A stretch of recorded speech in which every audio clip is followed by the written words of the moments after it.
Hello, my name is Caitlin V3 and today I have something very new and exciting. I have some power supplies. You guys know, well maybe you don't know. If you don't know, this is news to you, but if you guys have been here for a little bit, you guys know that I love motherboards so much. I also love PC cases, a ton.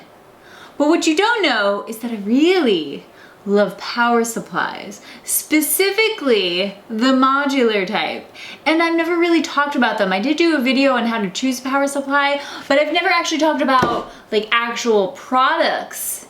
So when Seasonic reached out to me, it was like, hey, do you want to check out these Focus Plus? I was like, yes, I do. Who doesn't love a good new power supply? Power supplies are one of those funny things that sometimes you build a new computer and you don't replace the power supply. They can last quite a long time. I have used the same power supply, well, not lately, but back in the day when I was just building one computer every few years, like a normal person, I kept the same power supply for a really long time. But that's not always the best thing because you end up then with an old power supply that's not very efficient, and then these days, if you have one from a while ago, more than likely it's going to have some either really ugly mustard and ketchup cables, which nobody really likes. Well, now we have modular power supplies and they are mind-blowingly amazing, and it's like, why didn't we do this forever ago? Actually, I don't even know when the first modular power supply came out. It might have been a long time ago, but it was probably too expensive for me.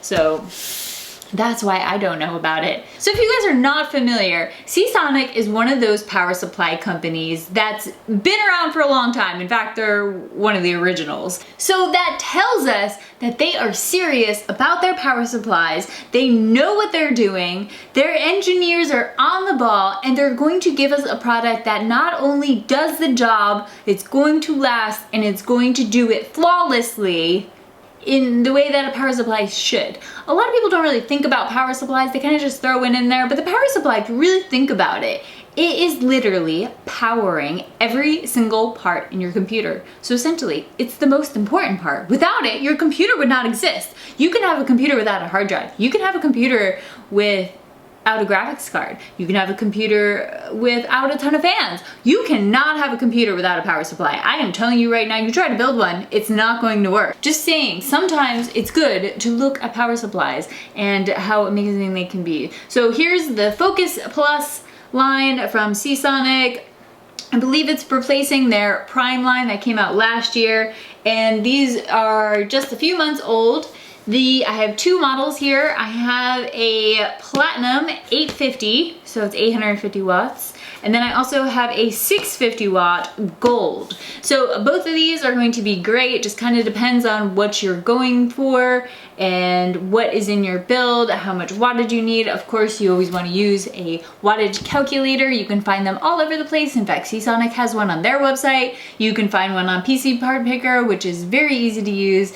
And you can probably just Google it, and Google will tell you for, you know, how Google is these days. But a power supply is one of those things that we often take from build to build. I know I've done this in the past where that's where you can save some money. You're reusing your power supply. But the problem with that is that you often get where you keep power supplies that are older, they're not going to be as efficient, their energy is not going to be as clean. So it's always good to consider investing in a good power supply on your next build, or if your power supply does die and you want to get a good one. In fact, the Seasonic power supplies here do have a 10-year warranty. So, I mean, 10 years, come on. If you haven't replaced them that long, then. So when building a computer, a lot of people like to go with a high number just because, and I say, why? That's kind of silly. I usually like to stick to the 500 to 600 range because that is my sweet spot for the type of builds that I do. However, if you are building a tad fancier than someone like myself, and you're going with like maybe 1080s in SLI, then you'll want something a little bit larger, like an 850. And there are definitely power supplies much higher than that, but we're not going to talk about those today. We're talking about these. They come in 4 different wattages, 2 models. So we have a 550, a 650, a 750, and an 850 in both the platinum and the gold. If you do end up getting something a little bit higher, technically that's fine because it'll only use the amount that it needs. The rest will just get left on the table. No harm, no foul. And so let's go ahead and check them out. They're pretty much very similar. I think they may have different cables. First, I can tell you that the boxes are fantastic. Power supplies in fancy boxes. I mean, it's like,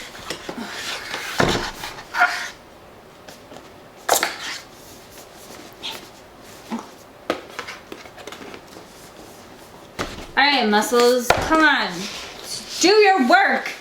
All right, this is,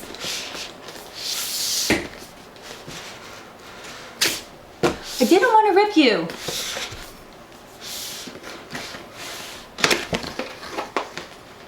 Ah. Struggle us. There we go. Ooh. You see? So we have a Seasonic user's manual. We have our cable ties and Velcro. That's kind of nice of them. Everybody needs a little good cable management. And your screws are in there. Then we have our power cable. Ooh, all of our cables are in this fancy bag. And then we have all wrapped up nice and tidy. Ah. Ooh.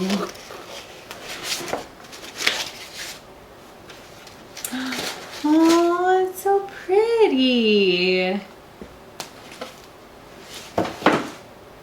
So this is the actual power supply. You can see the modular plugs in the back. It does have the wire frame on the fan. On the back we have the power switch. So this does have the industry's first hybrid silent fan mode. So by clicking this, you can turn on whether or not it goes fanless from 0 to 30% load. So if you are only using up to 30% load of the power supply, then you can actually have it go completely fanless, which is pretty cool, which means silence. You won't hear that fan at all, which is, I mean, you can hear the computer behind me. It's loud. Minimizing noise from computers is always very important. All right, let's look at the cables. We have a nice bag here. This is so handy because if you have used a modular power supply before, or maybe it's just me, you sometimes lose the cables or get them mixed up. Let me tell you a quick story. I have an EVGA GS and an EVGA G2, and mixing those power supply cables, because they're both modular, was a terrible idea because I put them in a build with the wrong cables and it didn't work. So a bag is always very nice to have to keep them organized so that you don't put them in the wrong power supply. So let's see what we have. When in doubt, use a knife.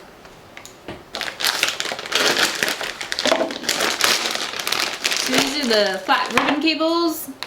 These are always nice because they lay flat. You don't have to worry about cable management too much. They look nice inside of a build with just some zip ties. Looks like we have 3 SATA, 2 Molex sets. This package, we have the PCI Express cables, CPU, and I'm gonna guess CPU. Yep. So 2 CPU power and 3 PCI Express. These are more like the braided cables. Also very nice. The good thing about these two is that even the wires underneath are black. Sometimes what you'll see is this type of sleeving, but then the cables underneath will still be the colored, ugly mustard and ketchup cables. Well, that's never nice on a build because those are going to be often the wires that you see. But these are all black, so that is fantastic. So you see, these will blend in very nicely with any build. Plugging them in should be very simple. The best part about modular power supplies is that you don't have to plug them all in. So of course we're going to have one graphics card. Now if you have a graphics card that doesn't require power, you can leave this out. No need to put it in, but let's go ahead and just put it in. Plug in our motherboard. Now the motherboard is split in two, so you do have to plug in both sections. One SATA, I saw a short SATA. So this will be used to power if you have an SSD or a hard drive that you need to power. This will be your guy. Although if you are building a computer in the near future, I do recommend using an NVMe SSD if your board does have an M.2 slot. It's just really easy and it will minimize this cable. It will make this cable unnecessary. So the one less cable to plug into the power supply. So I do recommend that. But essentially this is the bare minimum of what you would need. Your hard drive cable, SSD cable, your motherboard, CPU power, and your graphics card. If your graphics card doesn't need power, you take that one out. If you're using an NVMe SSD and you don't need power there, then essentially this is all you would need for your power supply. Think about this in terms of cable management. It's so easy. So easy. You don't have to worry about even cable ties really, because you have nothing to cable tie it to. You could just route this through, if you have a case with grommets, very easily through the CPU power and the motherboard, and that's it. You don't have to worry about anything else. This is also really great for small form factor builds. So if you have an ITX case, mini ATX, then this will definitely be ideal because a lot of times those cases don't have the space for good cable management. They often don't have basements for the power supplies. They often don't have enough room on the back side or the back side panel for the cables to go. So minimizing how many cables you need with a modular power supply is the easiest form of cable management that you can, it just gets you going on the right foot right from the start. So this is the Focus Plus Platinum 850 watt. Like I said earlier, this would be a good one for if you're doing a build with SLI, or if you just want to give yourself some room to upgrade in the future and you think you may go with a second graphics card, then this would probably be a good solution. Now, if you don't want to do that, if you're just building a basic computer, a good computer, a high-end computer, but you just want a basic power supply, then I do recommend going with a 650 watt. So let's go ahead and take a look at that one.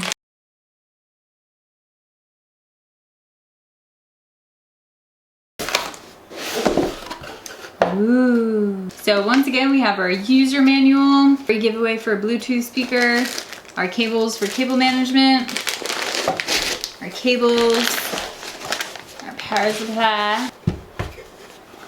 So this is the gold, and you can see that the look of it is a little different. The accents are gold instead of platinum. Otherwise, it looks like all of the ports on the back are the same. We do have the hybrid switch on the back, and the fan looks the same. So everything's looking relatively the same. I think the main difference is just going to be the difference of the gold and the platinum and the wattage. Looks like we do have less cables. PCI Express, CPU, PCI Express. So that makes sense. I would definitely not be putting two Vega 64 cards in with a 650 watt because they pretty much would be consuming all of the power. When doing builds, I generally never recommend using less than an 80 plus gold. Gold is fantastic and the platinum is just a little bit better, so that's why I do have both. The gold will be used in more of the budget builds that I do, which is quite often, and then the platinum is going to be used for fancier builds, and if I do SLI down the road, anything like that, that way it does give me a little bit of room to play with. But either of these, the gold or the platinum, I would be 100% comfortable leaving them running all the time. I wouldn't be worried about wasting energy or my power consumption. So I do have an EVGA power supply that is modular. I figured it would be good to compare them. This is the EVGA Supernova 650 GS. It is 80 plus gold. These are pretty much identical power supplies. I do have a G2 in that, but I'm not gonna take apart my home computer. The main difference is going to be, this has a wire mesh fan covering. This covering is actually built into the case for the power supply. So width-wise, it's a little bit shorter. It's a little bit shorter than the GS, but they're the same height. So it is a tad smaller than the GS if we're comparing them size-wise. The Focus Plus is a tad less on Newegg. They're both around $90 though. So now to talk about the giveaway. Seasonic is amazing. They've offered to give away 2 of these power supplies. In fact, they're going to be the same models that I have. One being the Focus Plus Gold 650 and the other being the Focus Plus Platinum 850. So very exciting. If you are interested in winning one of these power supplies, then do follow the Gleam link in the description below. There are a few requirements. They are, of course, be subscribed to this channel, follow me on Twitter, follow Seasonic on Twitter, and also visit their Instagram and Facebook page. This giveaway is international, and Seasonic will be shipping the power supplies to you directly. So this is actually the first giveaway that I'm doing that you're not getting a used product, you're getting a brand new product straight from the manufacturer, which is fantastic. Of course, this contest is void where prohibited. This giveaway will last for 2 weeks, and at the end of the 2 weeks, I will pull a name from, actually 2 names. I'll pull 2 names from the Gleam giveaway and announce them on Twitter. The winners will have 48 hours to respond, in which case if they do not within the 48 hours, then I will pull another name or 2 names depending on who responds and who doesn't. But that is how the contest will be. All the terms and conditions will be on the Gleam page if you want all the fine details. Otherwise, good luck to you because these are some awesome power supplies. I'm excited to use them and I know you are excited to win them. Thanks for checking out this video. Thank you Seasonic for sending these awesome power supplies my way. If you enjoyed this video and you want to see more, then click that subscribe button. I always forget to say that and I feel like people don't subscribe because I say that. I don't know if that really is the thing, but subscribe if you want to see more. And then you can follow me on Twitter and Instagram. And oh, I have a Patreon page where I do release some behind the scenes footage that nobody on YouTube, aside from my patrons on Patreon, get to see. So if you are interested in some behind the scenes stuff, then the videos are posted on my Patreon. Otherwise, if you have ad blocker and you just feel guilty about using ad blocker, on the YouTube creators page where we get a few cents from ads that you then block and we don't get those cents, then if you feel guilty about it, you want to donate like $1 a month, that option is there on Patreon as well. Otherwise, I hope you all have a fantastic day. Bye-bye.